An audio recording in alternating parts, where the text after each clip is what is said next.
बिस्मिल्लाहिर्रहमानिर्रहीम। मूल आपत्ति जीव हत्या। हमारे देश में बहुत से लोग शाकाहारी हैं। इनमें से कुछ को दूसरों के मांसाहार पर या तो इसलिए आपत्ति है कि यह धर्म विरुद्ध है या इसलिए कि किसी जीव की हत्या करना मानवता के विरुद्ध है। मांसाहार को वह जीव हत्या कहते हैं। यद्यपि देश के अधिकांश जनसंख्या मांसाहारी है, परंतु यदि मांसाहार पाप या अपराध है तो इसे रुकना ही चाहिए। क्या यह वास्तविकता में पाप या मानवता के प्रति अपराध है? क्या मांसाहारी जीव हत्या के दोषी होते हैं? आइए इस प्रश्न पर धर्म, विज्ञान व तर्क की रोशनी में विचार करें। जीव कौन है? जीव किसे कहते हैं? क्या केवल पशु ही जीव हैं? और पशुओं में भी क्या सिर्फ गाय, भैंस व बकरी ही जीव हैं? क्या सांप, बिच्छू आदि जीव नहीं हैं? क्या मच्छर और खटमल जीव नहीं हैं? और जो इनसे भी छोटे कीटाणु, जीवाणु आदि हैं, क्या वह जीव नहीं हैं? ये समस्त पशु पक्षी परिवार है और ये सभी जीव हैं। इस परिवार में ऐसे जीव भी शामिल हैं जो हमें नज़र नहीं आते। जीव हत्या का विषय केवल खाने ही तक क्यों सीमित रहे? हर प्रकार की जीव हत्या रुकनी चाहिए। मनुष्य, पशु, पक्षी और वनस्पति ये तीनों जीव की श्रेणियां हैं।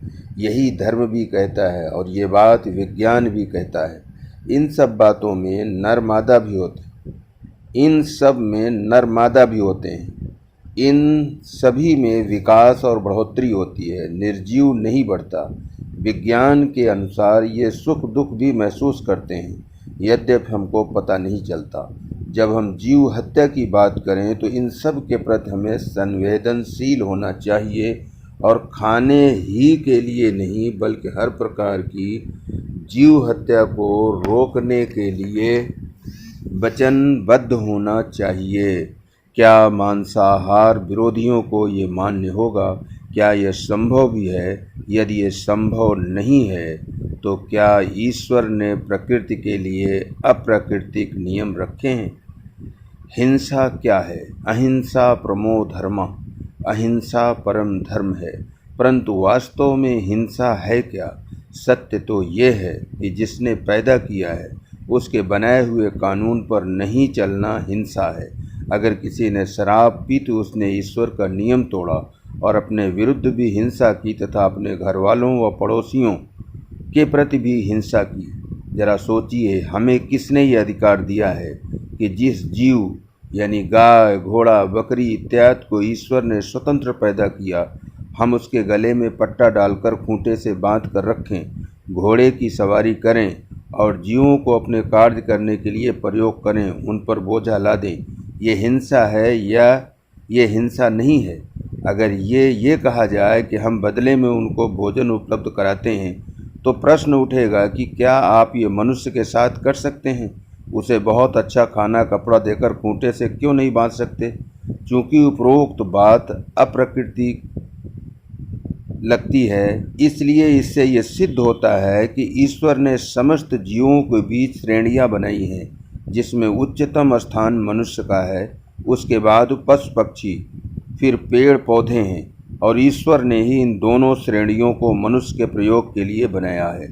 क्योंकि यह ईश्वरीय नियम अर्थात धर्म है कि मनुष्य अपने फ़ायदे के लिए पशुओं को मुनासिब खाना आदि देकर उनकी इच्छा के खिलाफ भी उनसे अपनी मर्जी का काम लेकर उन्हें खूंटे से बांध सकता है। इस कारण ये हिंसा नहीं है। ईश्वर के विधान के अनुसार चलने में अर्थात धर्म का पालन करने में हिंसा नहीं होती। अन्यथा गाय का दूध दूहने और उसे खूंटे से बांधने में भी हिंसा होती है और अधर्म होता है। जीव हत्या। हिंसा के बाद जीव हत्या की बात करते हैं। हत्या पर भी हिंसा वाला सिद्धांत लागू होगा। जीवन और मृत्यु का चक्र उसी ईश्वर ने रखा है। हर जीव को एक दिन मृत्यु आनी है। अगर उसके कानून के मुताबिक जान जा रही है तो हिंसा नहीं है, क्योंकि यह नियम भी उस ईश्वर ने बनाया है कि किस तरह से जान जाना है और एक दूसरे के संबंधों में दूसरों का कहाँ तक प्रयोग किया जा सकता है। यदि ऐसा न हो तो हर प्रकार का भोजन, चाहे मांसाहार हो या शाकाहार, वो जीव हत्या ही होगा। शाकाहार में मांसाहार से अरबों गुना ज़्यादा जीव हत्या होती है।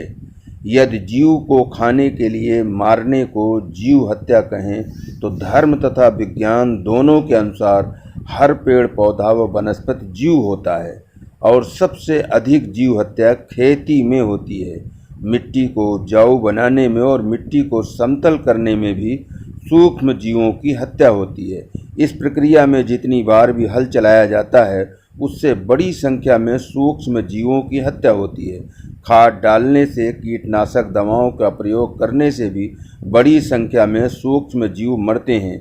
फिर नराई में जितने घास फूस और जंगली पौधे उखाड़े जाते हैं वे सभी जीव होते हैं। और बात यहीं तक सीमित नहीं बल्कि खेती की तमाम प्रक्रियाओं से गुजरते हुए जो फसल काटी वो भी जीव थे।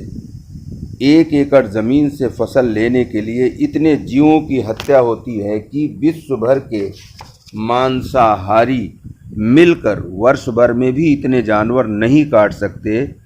मांसाहार विरोधियों के अनुसार विश्व में एक साल में लगभग 50 अरब जानवर खाने के लिए काटे जाते हैं, परंतु 1 एकड़ खेत से केवल एक फसल लेने में अरबों से भी ज़्यादा की संख्या में जीवों की हत्या होती है। विचारणीय बात यह है कि पूरे विश्व में मांसाहारी कितने जानवर काटते हैं वो खाने के लिए काटते हैं, परंतु 1 एकड़ खेती या बाग से फसल प्राप्त करने के लिए खाने योग्य जीवों की कटाई से पहले ही खरबों की संख्या में जीव हत्या आवश्यक होती है। ये 1 एकड़ का अनुमान है। विश्व भर में शाकाहारियों के भोजन के लिए मांसाहार करने वालों की तुलना में अरबों गुना अधिक जीवों की हत्या होती है। इस प्रकार हम कह सकते हैं कि खेती संसार का सबसे बड़ा हत्या उद्योग है। Agriculture is the largest killing industry in the world. अगर जीवों को खाना जीव हत्या है तो इस धरती का कोई भी इंसान बिना जीव हत्या किए हुए जीवित नहीं रह सकता, क्योंकि पैदा करने वाले ने ही ये नियम बनाया है कि जीवों के भक्ष्य रूप और सिर्फ जीव होते हैं। हमें ये तय करना पड़ेगा कि वो लोग जो अपने आप को शुद्ध शाकाहारी कहते हैं, क्या वो किसी जीव की हत्या नहीं करते? क्या कोई मनुष्य इस धरती पर बगैर जीव का सेवन करे जीवित रह सकता है? जब खाद्य पदार्थ सभी जीव हैं तो मनुष्य को ये तय करने का अधिकार नहीं है कि गाजर मूली की हत्या नहीं है और भैंस बकरे व बैल को काटना हत्या है। अब जो लोग जीव नहीं खाना चाहते तो वो तो पत्थर मिट्टी ही खा सकते हैं। स्पष्ट है कि ये संभव ही नहीं कि मनुष्य निर्जीव खाए। इंसान को जिसने बनाया है उसने हमें ऐसे ही बनाया है कि हम जीव खाएं। अब एक बात तो सिद्ध है कि मनुष्य सिर्फ और सिर्फ जीव खाता है, निर्जीव खा ही नहीं सकता, और संसार में कोई व्यक्ति ऐसा नहीं है जो खाने के लिए जीव हत्या नहीं करता। तड़पता हुआ देखने का तर्क, जब ये बात सिद्ध हो जाए कि हर मानव का आहार केवल जीव है और शाकाहार में मांसाहार से अरबों गुना अधिक जीव हत्या होती है, तो शाकाहारी कहते हैं कि साग सब्जी काटने में उनका कष्ट दिखाई नहीं देता, जबकि जानवर काटा जाता है तो वो तड़पता नज़र आता है। ये विचित्र तर्क है। चाहे आपको नज़र आए या ना आए, जीव हत्या हर हाल में हो रही है या नहीं। जीव हत्या का आरोप लगाने वालों से यदि ये कहा जाए कि तुम पशु को कटता हुआ कष्ट में न देखो, बाजार से मांस खरीद कर खा लिया करो, तो क्या वह इसके लिए तैयार होंगे? नहीं, वह कहेंगे कि स्वयं देखा या नहीं देखा, हम जानते तो हैं कि उसे पीड़ा हुई थी। स्पष्ट है कि असली बात हमारे संज्ञान की है, दिखलाई देने की नहीं। अब विज्ञान और धर्म के आधार पर हम ये जानते हैं कि पेड़ पौधों और सब्जियों में भी जान होती है, उन्हें दुख सुख का एहसास होता है और काटे जाने पर उन्हें अन्य जानदारों के समान अत्यंत पीड़ा होती है। अंतर केवल यह है कि उनका चीखना चिल्लाना हम नहीं सुन पाते और उनका कष्ट हमें दिखलाई नहीं पड़ता। जिस तर्क पर शाकाहारी बाजार से मांस लाकर नहीं खाते कि उन्होंने कटने वाले पशु की पीड़ा देखी हो या न देखी हो, वे जानते हैं कि उसे कष्ट हुआ था, सो वह ऐसा निर्दयतापूर्ण कर्म नहीं कर सकते। उसी तर्क के आधार पर उन्हें सोचना चाहिए कि सब्जी खाने पर वह क्यों सहमत हो जाते हैं। बात फिर स्पष्ट है कि केवल अपनी पारिवारिक परंपराओं के आधार पर मांसाहार को जीव हत्या कहे जा रहे हैं। विज्ञान, धर्म या तर्क के आधार पर निष्पक्ष होकर उन्होंने सोचा ही नहीं। वैज्ञानिक प्रमाण: ईश्वर ने हर जीव को बनाया और उसको उसकी आवश्यकता अनुसार ही शरीर दिया। पक्षियों को उड़ने के हिसाब से बनाया तो वैसा ही शरीर दिया।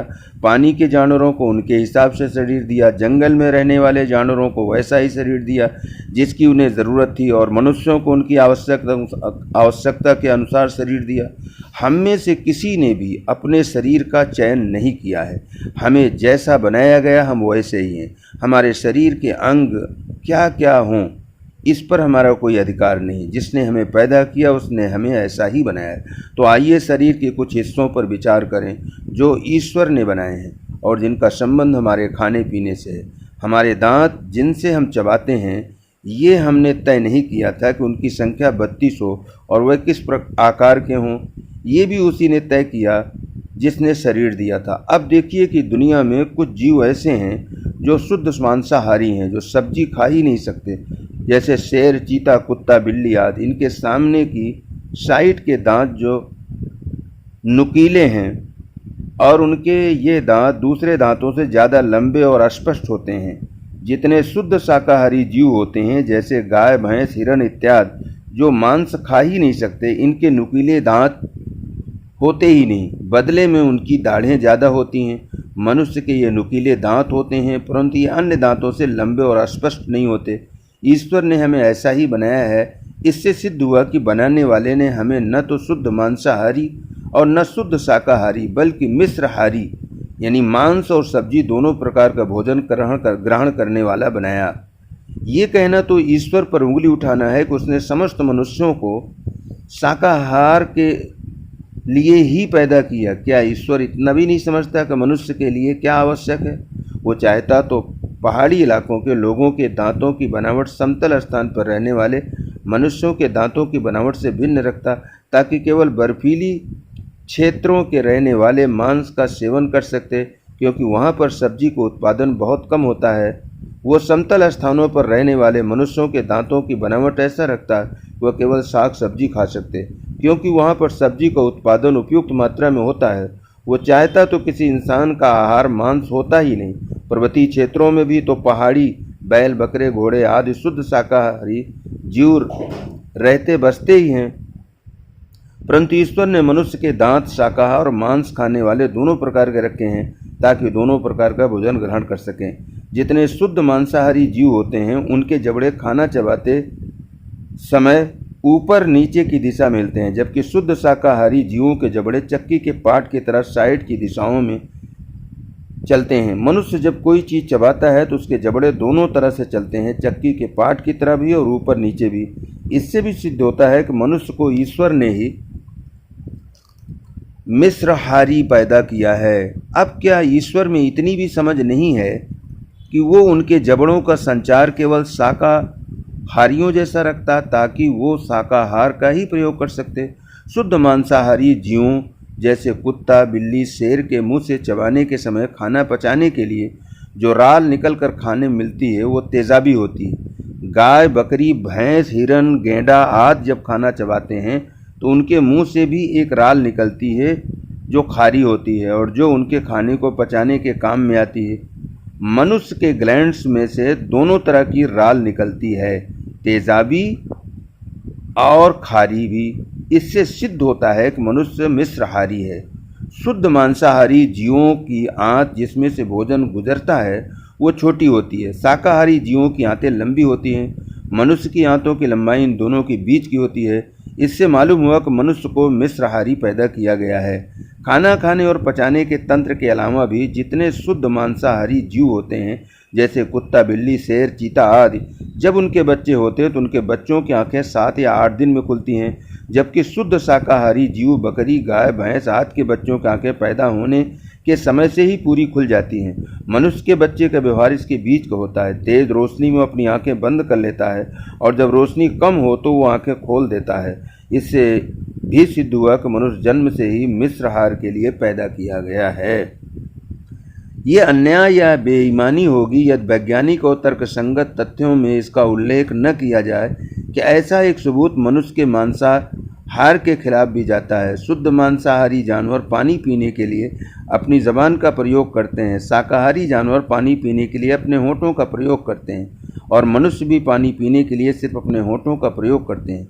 5 सबूतों का मनुष्य को मिश्राहारी सिद्ध करना और एक सबूत मांसाहार के खिलाफ भी होना, ये दर्शाता है कि मनुष्य के संतुलित आहार में शाकाहार की मात्रा अधिक और मांसाहार की मात्रा कम रखी गई है। जो मांसाहार के खिलाफ कड़ी नीति अपनाते हैं उनका आहार भी असंतुलित है, और जो दोनों समय या बहुत अधिक मांस खाते हैं वह भी असंतुलित भोजन खाते हैं। वास्तविकता ये है कि ईश्वर ने इंसान को मिश्राहारी बनाया है। ये मानव का अपना बिगाड़ है कि वो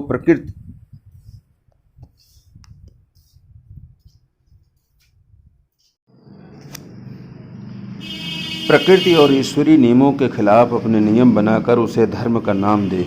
गाजर, मूली और भैंस, बैल, बकरी में अंतर ये याद दिलाने के बाद कि शाकाहार में मांसाहार से अधिक जीव हत्या होती है तथा हर जीव का भोजन जीव ही है, और ये सिद्ध हो जाने के बाद कि ईश्वर ने इंसान को मिश्राहारी जीव बनाकर उसी के अनुकूल शरीर दिया है। मांसाहार विरोधी प्रायः खींच कर ये पूछते हैं, क्या गाजर, मूली और भैंस, बैल, बकरी आदि में कोई अंतर नहीं है? अंतर अवश्य है। न किसी पशु को कभी मानव के स्तर पर लाया जा सका है और न वनस्पति को पशु के समान समझा जा सकता है। एक ईश्वर ने ही इन तीनों श्रेणियों को पैदा किया है। ईश्वर ने मनुष्य को प्रथम श्रेणी में, पशु पक्षी को दूसरी श्रेणी तथा वनस्पति को तीसरी श्रेणी रखा है। ये तीनों जीव हैं। उसी ने ये प्राकृतिक नियम निश्चित किया कि मानव और पशु पक्षियों के लिए तीसरी श्रेणी की बलि दी जा सकती है। हम स्वयं भी अपनी आवश्यकता के लिए उन्हें काट कर या उखाड़ कर हर प्रकार से प्रयोग में ला सकते हैं, और पशुओं के लिए उनका चारा बोकर वनस्पति को काटकर पशु पक्षियों को खिला सकते हैं, क्योंकि वनस्पति की ये बलि ईश्वरीय आज्ञा और विधान के अनुसार है, इसलिए यह हत्या नहीं है। इसी प्रकार मनुष्य प्रथम श्रेणी में आते हैं तो उनकी आवश्यकता के लिए दूसरी श्रेणी यानी पशु पक्षियों का प्रयोग किया जा सकता है, चाहे उनसे दूध लेने के लिए उन्हें खूंटे से बांधना हो, चाहे उनका भोजन के लिए सेवन करना हो। ये बलि भी ईश्वरीय आज्ञा और विधान के अनुसार है, इसलिए ये भी हत्या नहीं है। समस्या तब होती है जब हम पहली दोनों श्रेणियों में कोई अंतर न करें या पशु पक्षियों को मानव से उत्तम समझने लगें। ऐसी अवस्था में भोजन के लिए उनकी बलि भी हत्या मानी जाएगी और उन पर सवारी करना, उनसे काम लेना, उनको बांध कर रखना आदि सभी अत्याचार कहलाएंगे। सत्य ये है कि पेड़ पौधों को ईश्वर ने मनुष्यों और पशु पक्षियों के लिए बनाया है और पशु पक्षियों को मनुष्य के लिए बनाया है, तब मनुष्य को अपनी मार्फत या पहचान या प्राप्ति के लिए बनाया है। पेड़ पौधे और पशु पक्षी कहीं न कहीं किसी प्रकार से मनुष्य की सेवा में लगे हैं। ईश्वर ने इन दोनों को इसीलिए पैदा किया है ताकि मनुष्य अपना अस्तित्व कायम रख सके और उनसे उसकी आवश्यकताएं पूरी हो सके। यही प्रकृति है और यही धर्म है। इसका मतलब ये नहीं है कि मनुष्य दोनों के साथ एक समान व्यवहार करेगा। पेड़ पौधे कम दर्जे में हैं, इसलिए उनके साथ वैसा ही सलूक किया जाएगा। पशु पक्षी उनसे ऊपर के दर्जे के हैं, उनके साथ उसी के अनुकूल व्यवहार किया जाएगा, लेकिन कभी भी इन दोनों श्रेणियों को मनुष्य के समान दर्जा नहीं मिलेगा। आइए अब गौर करें कि इन दोनों पशु पक्षी के बीच क्या अंतर रखना आवश्यक है। क्या अंतर हो, ये तय करने का अधिकार भी उसी एक को है जिसने इन्हें और हम सबको पैदा किया है। उसने ये विधान रखा कि सभी पशु पक्षियों का वध जिनसे मनुष्य को खतरा नहीं है आमतौर से अवैध या हराम है। फिर जिन पशुओं को उसने इंसान का भोजन बनाने की इजाज़त दी, उनकी बलि के लिए 2 शर्तें भी नियुक्त की। उनकी बलि के समय ईश्वर का नाम लिया जाए ताकि यह याद रहे कि उसी ने मानव की आवश्यकता के लिए इसकी इजाज़त दी थी। उन्हें काटते समय ईश्वर की बताई हुई विधि अपनाना जरूरी है, वरना यह हत्या हो जाएगी। इन दोनों शर्तों का उल्लेख मनुस्मृति में मौजूद है। मनुस्मृति 5:33 में है कि विधान को जानने वाला द्विज बिना आपत्ति काल में पड़े विधि रहित मांस को न खाए, और ईश्वर के नाम के मंत्र से संस्कृत करना भी मनुस्मृति ने आवश्यक बताया है। मनुस्मृति 5:36 में है कि अर्थात ब्राह्मण मंत्रों से असंस्कृत मांस को कदापि न खाए। मंत्रों से संस्कृत मांस को ही सदा विधि पूर्वक ही खाए। मुसलमान जब साग सब्जी काटते हैं तो उस समय ईश्वर का नाम लेना जरूरी नहीं समझते। परंतु अगर किसी बकरे को काटते हैं और उस पर ईश्वर का नाम नहीं लिया हो तो हराम होता है, चाहे उसकी जान जैसे भी जाए। इसके अतिरिक्त उसे ज़िबह करने की धर्म की बताई हुई विधि के अनुसार काटना भी आवश्यक होता है। दोनों अवस्थाओं में जीवों की मृत्यु हो रही है, परंतु पशु पक्षियों को ईश्वर के नाम के मंत्र के बिना नहीं काट सकते।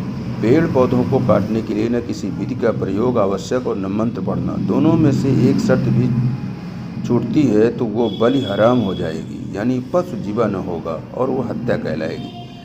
इसका सामान्य उदाहरण विवाह या निकाह में देखा जा सकता है। जब एक लड़का और लड़की एक दूसरे को पसंद करके साथ रहने लगते हैं तो समाज इसे व्यभिचार और बदचलनी कहता है।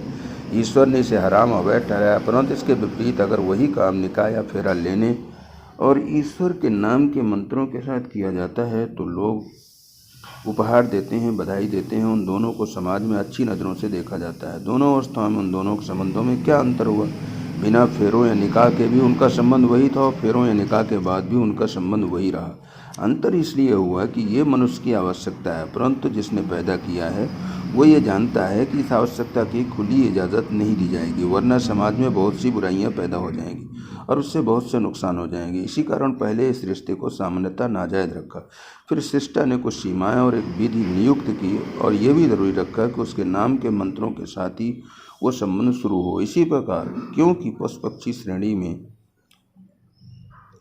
पेड़ पौधों से ऊपर हैं, इसलिए ईश्वर ने उनकी खुली हत्या को हराम रखा। किसी पशु पक्षी को मारना अवैध है, परंतु जो कर्म सामान्यतः हराम होते हैं उन्हें यदि ईश्वर की आज्ञा हो तो जायज़ या हलाल किया जाता है। यानी हम ये कह सकते हैं कि हे ईश्वर, तूने इनको खुले तौर पर मारना हराम रखा, परंतु बनाने वाला तू है और तू ये भी जानता है कि ये हमारी आवश्यकता है, इसलिए हम तेरा नाम लेकर और तेरी बताई हुई विधि के अनुसार इसे हलाल कर रहे हैं। मांसाहार से पशुओं की संख्या कम नहीं होती। ये मिथ्या वचन भी बहुत कहा जाता है। पशुओं को आहार बनाने से दूध देने वाले तथा अन्य उपयोगी पशुओं की संख्या कम हो जाएगी। ऐसा दावा न केवल युग युग के अनुभव के खिलाफ है, बल्कि ऐसा है जैसे आँखों देखी बात को झुठलाया जाए। जंगल के कुछ शेर या अन्य जानवरों की शिकारी या तस्करी हत्या कर देते हैं तो उनकी संख्या में कमी और नस्ल खत्म होने तक का खतरा पैदा हो जाता है, परंतु खाने योग्य अहिंसक पशुओं के लिए ये कहना दिन को रात बताने जैसा है। जब से इंसान धरती पर है वो मांसाहार करता आ रहा है। संसार के हर क्षेत्र के सभी मानव सदा से मांस खाते रहे हैं। केवल भारत में, नेपाल में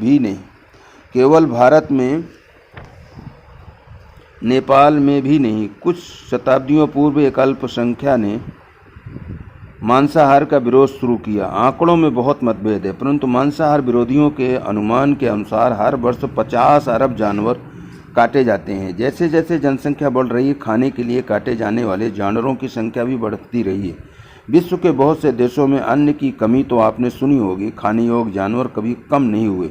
मछलियों की कमी नहीं हुई। ये स्वयं सृष्टा का विधान है कि जानवर अन्य कारणों से मारे जाने से कम होते हैं, खाने के लिए काटे जाने से कम नहीं होते। जब भारत में सभी मांसाहारी थे, न अन्न की कमी थी न जानवरों की कमी। आज 30-35% शाकाहारी होने के बाद अन्न की समस्या है। धर्मानुसार वध हत्या नहीं है। जीव हत्या का नाम लेने वाले ये याद रखें कि जीव की हत्या तो कभी होती ही नहीं। हत्या यदि हो तो बिखरने वाले शरीर की ही होती है। श्री कृष्ण जी ने गीता में कहा है कि आत्मा तो अमर है, वो कभी नहीं मरता। गीता 2:19-22 आदि। जब अर्जुन ने श्री कृष्ण से कहा कि हम अपने संबंधियों की हत्या नहीं करेंगे, इससे अच्छा तो ये है कि हम अपने अधिकार छोड़कर जंगल में चले जाएंगे। गीता 1:28 और 46। श्री कृष्ण ने अर्जुन को समझाते हुए कहा कि अगर बात सत्य की हो तो इंसानों को भी मारने में किसी प्रकार का संकोच नहीं होना चाहिए, क्योंकि आत्मा कभी नहीं मरता, आत्मा तो अमर है और इस समय तुम्हारा युद्ध न करना अधर्म होगा। गीता अध्याय 2। शरीर का वध यदि धर्मानुसार हो तो वह हत्या नहीं कहलाता। मनुस्मृति का भी यही फैसला है। मनुस्मृति 5:44 में लिखा है, अर्थात इस चराचर जगत में जो हिंसा वेद सम्मत है उसे हिंसा नहीं समझे, क्योंकि वेद से ही धर्म निकला है। क्या मांसाहार धर्म सम्मत है? क्या मांसाहार धर्म सम्मत है? इस पर विचार करने से पहले ये उत्तर देना आवश्यक है कि क्या इसका कोई सबूत है कि ईश्वर ने इसको मना किया था? क्या यह किसी एक ईश्वर को मानने वाले धर्म के किसी शास्त्र में लिखा है कि पशु पक्षियों की विधिवत बलि नहीं होगी? सनातन धर्म के ग्रंथों में इसका स्पष्ट उल्लेख है कि विधिवत मांसाहार मना नहीं है। इसके साक्ष्य भी मौजूद हैं और प्रमाण भी मौजूद हैं कि भारत में मंदिरों में बड़ी संख्या में बलि का प्रचलन था। पवित्र वेद, जिसे सनातन धर्मी ईशवाणी कहते हैं, उसमें अश्वमेध, गोमेध आदि यज्ञों का उल्लेख है। माना जाता है कि इन यज्ञों से मानवता की भलाई होगी। संस्कृत में मेध का अर्थ है बलि। कोई सामान्य बुद्धि का व्यक्ति भी इसको देखकर समझ जाएगा कि इन यज्ञों का क्या अर्थ है। नेपाल, जो कि अभी कुछ दिनों पूर्व तक विश्व का एकमात्र हिंदू राष्ट्र था, वहाँ के अधिकांश मंदिरों में आज भी पशु बलि होती है। भारत में नैनीताल के नैनी देवी के मंदिर पर भी बलि होती है। बंगाल के बहुत से मंदिरों पर बलि होती है। बलि किया हुआ सारा मांस खाने के प्रयोग में आता है, इसे फेंका नहीं जाता। पशु के अच्छे अंग पंडित को मिलते हैं और बाकी का हिस्सा आम लोगों का होता है। आज जो लोग इस प्रथा को बंद करने की बात करते हैं, उनका भी एक उदाहरण सुन लीजिए। ये उस समय की बात है जब भारतीय जनता पार्टी के अध्यक्ष श्री मुरली मनोहर जोशी थे। उन्होंने 1991 कन्याकुमारी से कश्मीर तक की एकता यात्रा का ऐलान किया। ये वो समय था कि जब कश्मीर में उग्रवाद अपने शिखर पर था। यात्रा पूरे 1 महीने चली थी। वहाँ खतरा तो पहले ही था, पर बाद में वहाँ के उग्रवादी संगठनों ने धमकी दे दी कि वे जान से मार देंगे, आने नहीं देंगे। अगर बात एक दिन की होती तो उन्हें प्रधानमंत्री स्तर की सुरक्षा भी दे दी जाती, परंतु बात क्योंकि 1 महीने तक इतने लंबे रास्ते की थी, जब खतरा इतना बढ़ गया तो उन्होंने कन्याकुमारी में एक भैंसे की बलि दी। उनकी आस्था थी कि बलि देने से परेशानियां दूर होती हैं, इसलिए उन्होंने यह कदम उठाया। ये खबर राष्ट्रीय स्वयंसेवक संघ के समाचार पत्र पांचजन्य में बलि के चित्र सहित प्रकाशित हुई थी। सनातन धर्म के धर्म ग्रंथों में मांसाहार। आइए अब खोजें उन सनातनी धर्म ग्रंथों को जिनके ज्ञानी और पंडित ये कहते हैं कि मांसाहार में जीव हत्या होती है। श्री वाल्मीकि रामायण। रामायण भारत का लोकप्रिय ग्रंथ है, परंतु पाठकों की जानकारी के लिए हम बता दें कि रामायण के नाम पर आज जो कुछ भी पाठ किया जाता है वह मूल रामायण नहीं, बल्कि तुलसीदास जी की रचना रामचरितमानस है। मूल संस्कृत रामायण श्री वाल्मीकि ने लिखी है। तुलसीदास जी ने जो कुछ भी लिखा है वो वाल्मीकि रामायण से लिया है, परंतु उन्होंने उसमें सिर्फ उतना ही हिस्सा लिया जो उन्हें पसंद था। वाल्मीकि रामायण से पहले रामचंद्र जी की कथा का कोई अस्तित्व नहीं था। हम यहाँ रामायण के जो साक्ष्य देंगे मूल वाल्मीकि रामायण से ही देंगे। वाल्मीकि रामायण अयोध्या कांड 91-70 में है कि अर्थात भारद्वाज ऋषि के आश्रम में भरत और उनकी सेना के आवभगत के लिए कुछ बावड़ियाँ तपे हुए कुंडों में पकाए गए। हिरणों, मोरों और जंगली मुर्गों के नाना प्रकार के स्वच्छ मांस से भरी थी। और वाल्मीकि रामायण अयोध्या कांड 52, 101, 102 में है, अर्थात श्री राम और लक्ष्मण खेतों की पंक्तियों वाले सुंदर और संपन्न वत्स देश प्रयाग में जा पहुँचे। वहाँ उन दोनों ने 4 महामृगों को मारकर तुरंत उसका स्वच्छ भाग लेकर जब शाम के समय उन्हें भूख लगी तो एक पेड़ के नीचे ठहरने के लिए पहुँचे। और मनुस्मृति 5:28 में है, अर्थात प्रजापति ने जीव का सब कुछ खाने योग्य ठहराया है। सभी अस्थावर फल वनस्पति आदि तथा जंगम पशु पक्षी जलचर आदि जीव के भोजन हैं। और मनुस्मृति 5:30 में है, अर्थात प्रतिदिन भी खाने योग्य जीवों को खाने वाला दोषी नहीं होता, क्योंकि सृष्टा ही ने भक्ष, खाने योग्य तथा भक्षक दोनों ही जीवों को बनाया है। निष्कर्ष, ऊपर के पृष्ठों में आपने देखा कि जीव केवल जीव को ही खाता है। यही प्रकृति है और यही धर्म ग्रंथ कहते हैं। खेती में मांसाहार की तुलना में बहुत अधिक जीवों की हत्या होती है, परंतु क्योंकि पशु पक्षी वनस्पति से ऊपर की श्रेणी के जीव हैं, इसलिए उनके खाने का एक विधान सृष्टा ने रखा है। इनकी बलि के लिए हर बार उसकी इजाज़त की ज़रूरत है। इस श्रेणी के जिन जीवों को आहार बनाने की इजाज़त है, उनकी बलि के लिए एक विधि है और उनकी बलि पर सृष्टा के नाम का मंत्र जरूरी है। धर्म ग्रंथ कहते हैं कि धर्मानुसार वध में हत्या नहीं होती। जीव विज्ञान के सबूतों से स्पष्ट है कि मानव के संतुलित आहार में मांसाहार कम मात्रा में और शाकाहार अधिक होना चाहिए। प्रिय पाठकों, हर व्यक्ति का भोजन उसकी पसंद के अनुसार होता है। जो मांस न खाना चाहे उसे कोई मजबूर नहीं करता, लेकिन उसे धर्म विरुद्ध मानने वाले स्वयं धर्म ग्रंथों के विरोधी होने के दोषी होते हैं। विचारक अल्लामा सैयद अब्दुल्ला तारिक साहब और ये लेखक मुद्दस्सिर खान हैं।